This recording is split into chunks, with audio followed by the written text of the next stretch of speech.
نیت کے صاف ہونے اور ہر کام کو صرف اور صرف اللہ کی خاطر کرنے کے بارے میں، کیونکہ اللہ سبحانہ وتعالیٰ اس کام کو قبول نہیں کرتا، وہ عمل اللہ کے نزدیک کوئی اہمیت نہیں رکھتا جو اللہ کے لیے نہ کیا گیا ہو۔ لیکن ہم انسان ہیں، ہم سے غلطیاں ہوتی ہیں، اور قدم کی پھسلن سے زیادہ بعض اوقات سوچ کی پھسلن ہوتی ہے۔ سوچ میں کس وقت کیا چیز شامل ہو گئی، بعض اوقات انسان خود بھی اس سے آگاہ نہیں ہوتا۔ اسی لیے اللہ سبحانہ وتعالیٰ نے ہم پر رمضان کے روزے فرض کیے تاکہ ہمارے اندر تقویٰ پیدا ہو۔ تقویٰ انسان کے اندر ایک کانشیسنس پیدا کرتا ہے، شعور پیدا کرتا ہے، اور جب انسان کے اندر شعور آ جاتا ہے تو اسے اپنے گناہوں کا احساس بھی ہونے لگتا ہے، اسے اپنی غلطیوں پر ندامت بھی ہوتی ہے، اور انسان تو ہے ہی خطا کا پتلا، بھول چوک اس کے ساتھ ہے، ہر لمحہ کچھ نہ کچھ ہوتا ہی رہتا ہے۔ ایسے میں انسان کیا کرے؟ کیا گناہوں کا بوجھ اپنے اوپر لادتا رہے اور اس بوجھ کے تلے دبا رہے، اور پھر اس بوجھ کی وجہ سے طرح طرح کے ڈپریشن اور غم اور دکھ کا شکار رہے؟ نہیں، اللہ رب العزت واسع المغفرہ ہے، غفور الرحیم ہے، وہ اپنے بندوں کے گناہوں کو معاف کرتا ہے۔ رمضان کا مہینہ اس اعتبار سے ایک بہترین موقع ہے کہ ہم سب اپنے رب کی طرف رجوع کریں، انفرادی طور پر بھی اور اجتماعی طور پر بھی، اور اپنے گناہوں کی معافی مانگے۔ اللہ تعالیٰ کا وعدہ ہے کہ جو شخص سچے دل سے گناہوں کی معافی مانگے گا، اللہ تعالیٰ اس کو ضرور معاف کر دے گا، اور اللہ تعالیٰ کو معاف کرنے میں کچھ مشکل نہیں۔ قرآن مجید میں اللہ تعالیٰ فرماتے ہیں، قُلْ يَا عِبَادِيَ الَّذِينَ أَسْرَفُوا عَلَىٰ أَنفُسِهِمْ لَا تَقْنَطُوا مِن رَحْمَةِ اللَّهِ إِنَّ اللَّهَ يَغْفِرُ الذُّنُوبَ جَمِيعًا۔ آپ کہہ دیجئے کہ اے میرے بندو جنہوں نے اپنی جانوں پر زیادتی کی ہے، جنہوں نے خود پر ظلم کیا ہے، لا تقنطوا من رحمت اللہ، اللہ کی رحمت سے مایوس نہ ہو جاؤ، بے شک اللہ سارے گناہ معاف کر سکتا ہے۔ اللہ تعالیٰ کے لیے کچھ بھی مشکل نہیں۔ ضرورت اس بات کی ہے کہ بندہ سچے دل کے ساتھ، پورے اخلاص کے ساتھ اللہ تعالیٰ کی طرف رجوع کرے۔ ویسے تو رمضان بذات خود گناہوں کے کفارہ کا ذریعہ ہے۔ حدیث میں آتا ہے، نبی صلی اللہ علیہ وسلم نے فرمایا، وَرَمَضَانُ إِلَى رَمَضَانَ مُكَفِّرَاتٌ مَا بَيْنَهُنَّ إِذَا اجْتُنِبَتِ الْكَبَائِرُ۔ ایک رمضان دوسرے رمضان تک اپنے درمیان ہونے والے گناہوں کو مٹا دیتا ہے جبکہ کبیرہ گناہوں سے اجتناب کیا جائے۔ اسی طرح جب انسان ایمان اور احتساب کے ساتھ روزہ رکھتا ہے، وہ بھی اس کے گناہوں کی بخشش کا ذریعہ بنتا ہے، راتوں کا قیام بھی بخشش کا ذریعہ بنتا ہے۔ لیکن اس کے ساتھ ساتھ انسان کو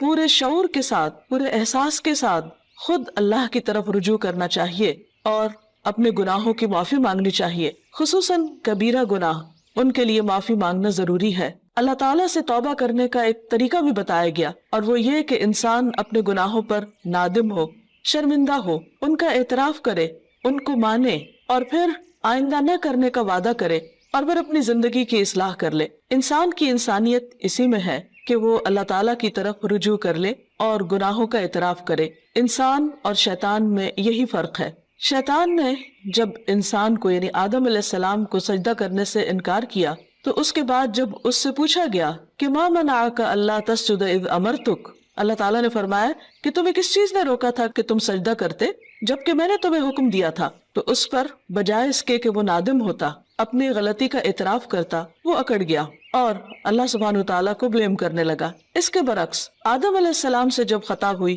اور وہ بھول کر جنت کا وہ پھل کھا بیٹھے جس کے کھانے سے ان کو روکا گیا تھا، تو جب انہیں اپنی اس بات کا احساس ہوا کہ انہوں نے درست نہیں کیا اور ان سے جنت کا لباس اتروا لیا گیا، تو وہ فوراً اپنے رب کی طرف پلٹے اور انہوں نے اعتراف کیا اور دعا کی، ربنا ظلمنا انفسنا وان لم تغفر لنا وترحمنا لنکونن من الخاسرین، کہ اے ہمارے رب، ہم نے اپنی جانوں پر ظلم کیا اور اگر تو نے ہمیں معاف نہ کیا اور ہم پر رحم نہ کیا تو ہم ضرور نقصان اٹھانے والے ہو جائیں گے۔ گویا انسان غلطی تو کرتا ہے، لیکن اگر وہ رب کی طرف پلٹتا نہیں اور رب اس پر رحمت نہیں فرماتا تو پھر انسان کا کوئی ٹھکانہ نہیں۔ روزے کی حالت میں انسان کو اپنے آپ کا جائزہ لینے کا موقع ملتا ہے، کیونکہ بہت سی مصروفیات اور مشغولیات سے، خصوصاً کھانے پینے کی مشغولیت سے فراغت پانے کے بعد جب روزے کی حالت میں، بھوک کی حالت میں اس کو اپنا محاسبہ اور اپنا جائزہ لینے کا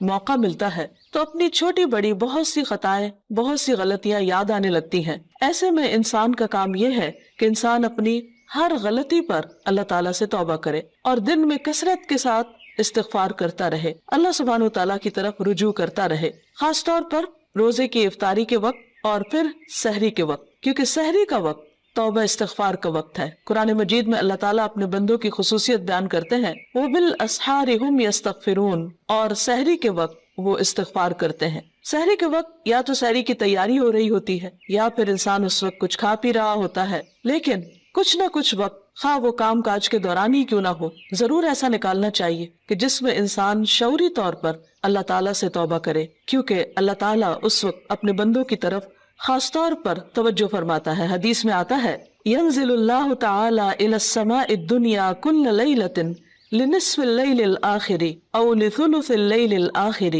فيقول من ذا الذي يدعوني فأستجيب له من ذا الذي يسألني فأعطيه من ذا الذي يستغفرني فأغفر له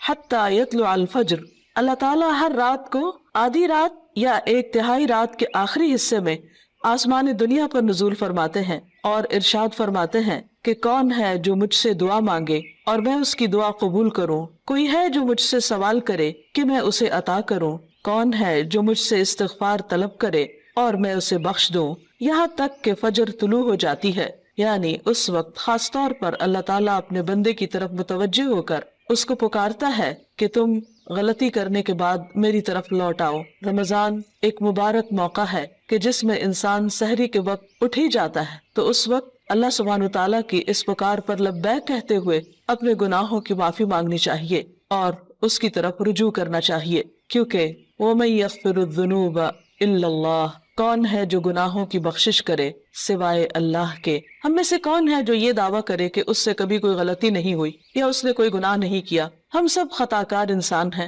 اور ہم سے غلطیاں ہوتی ہیں، لیکن غلطی پر توبہ کرنا اور غلطی پر شرمندہ ہونا انسان کی فطرت میں ہے۔ اگر انسان اس فطرت کو مسخ نہ کر دے تو جو ہی کوئی گناہ ہوتا ہے انسان کا ضمیر فوراً ہی اسے آگاہ کرتا ہے کہ تم سے غلطی ہوئی ہے اور انسان اپنے رب کی طرف پلٹنا چاہتا ہے، لیکن بعض اوقات انسان کا نفس اس کو دھوکہ بھی دے جاتا ہے اور بجائے اس کے کہ انسان غلطی کا اعتراف کرے، انسان اپنی غلطی پہ پردہ ڈالنے لگتا ہے، اس کو جسٹیفائی کرنے لگتا ہے اور پھر غلطی پہ غلطی کیے چلے جاتا ہے۔ کیونکہ ہوتا یہ ہے کہ جب انسان ایک گناہ کر لیتا ہے، اللہ کی ایک حرمت کو پامال کرتا ہے، اللہ تعالیٰ کی ایک نافرمانی کرتا ہے، تو پھر اس کے بعد اس کی جھجک ختم ہو جاتی، اس کی حیا ختم ہو جاتی، پھر وہ دوسرے گناہ کے لیے دلیر ہو جاتا ہے اور پھر گناہوں کا سلسلہ چل پڑتا ہے۔ اور اگر انسان توبہ نہیں کرتا تو وہ ایک سیاہ نقطہ جو دل پر لگتا ہے ایک گناہ کی وجہ سے، وہ نقطہ پھیلنے لگتا ہے حتیٰ کہ گناہوں کے ساتھ پورا دل سیاہ ہو جاتا ہے اور پھر انسان کے اندر سے احساس بھی ختم ہو جاتا ہے۔ اس کے باوجود انسان کو مایوس نہیں ہونا چاہیے۔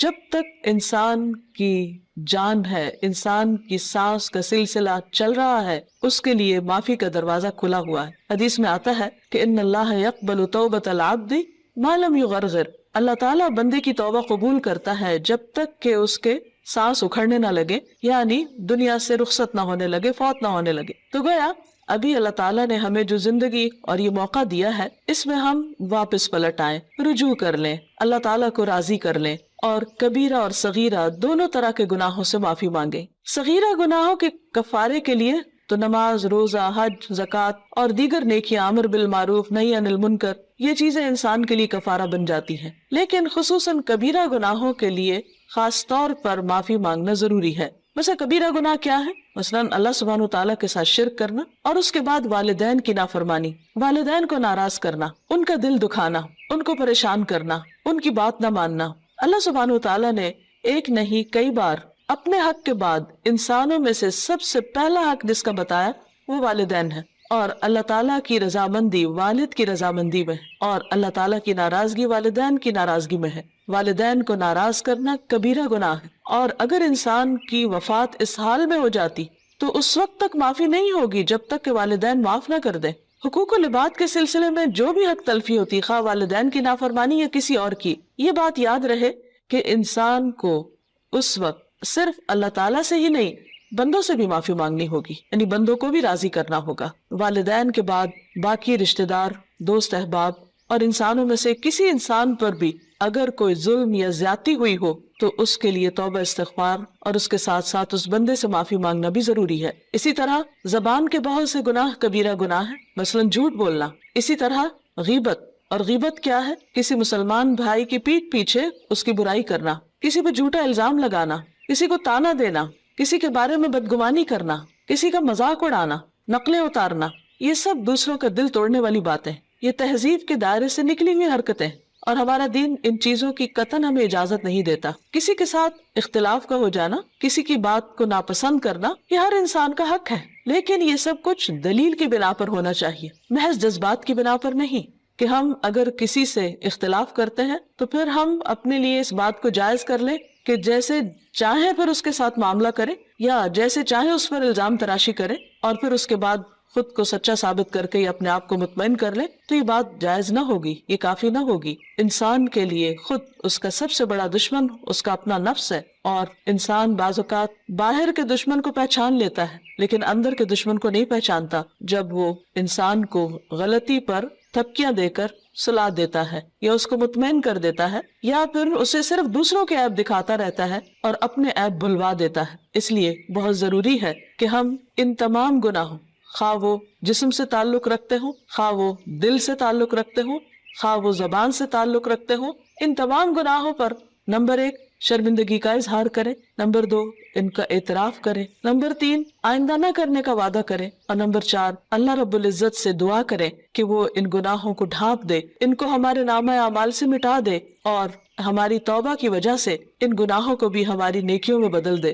کیونکہ اللہ تعالیٰ کے لیے کچھ بھی مشکل نہیں۔ قرآن مجید میں آتا ہے وَهُوَ الَّذِي يَقْبَلُ التَّوْبَةَ عَنْ عِبَادِهِ، وہ اللہ ہی تو ہے جو بندوں سے توبہ قبول کرتا ہے اور اس کو پسند کرتا ہے کہ بندے اللہ کی طرف رجوع کریں۔ وَيَعْفُو عَنِ السَّيِّئَاتِ، اور وہ خطاؤں سے یعنی صغیرہ گناہوں سے درگزر کرتا ہے۔ وَيَعْلَمُ مَا تَفْعَلُونَ، اور وہ جانتا ہے جو کچھ بھی تم کرتے ہو، یعنی ہمارا کوئی بھی عمل، خواہ وہ چھوٹا ہو یا بڑا، تنہائی میں کیا ہو یا سب کے سامنے، اللہ سے تو چھپا ہوا نہیں، پھر اس کے فرشتے لکھ بھی رہے ہیں۔ اس لیے بہت ضروری ہے کہ اللہ کے حضور حاضر ہونے سے پہلے ہی ہم اپنے ان گناہوں کو اپنے نامہ اعمال سے اپنے آنسوؤں کے ساتھ دھو ڈالیں، اور عجز و انکساری کے ساتھ اللہ کے حضور جھکیں، اور زبان سے بھی استغفار کرتے رہیں، اور اس کے لیے خاص طور پر استغفر اللہ، اللہم اغفر لی اور استغفار کی دیگر دعائیں پڑھنا بھی فائدہ مند ہے۔ اللہ تعالی ہمیں عمل کی توفیق عطا فرمائے۔ وآخر دعوانا ان الحمد للہ رب العالمین۔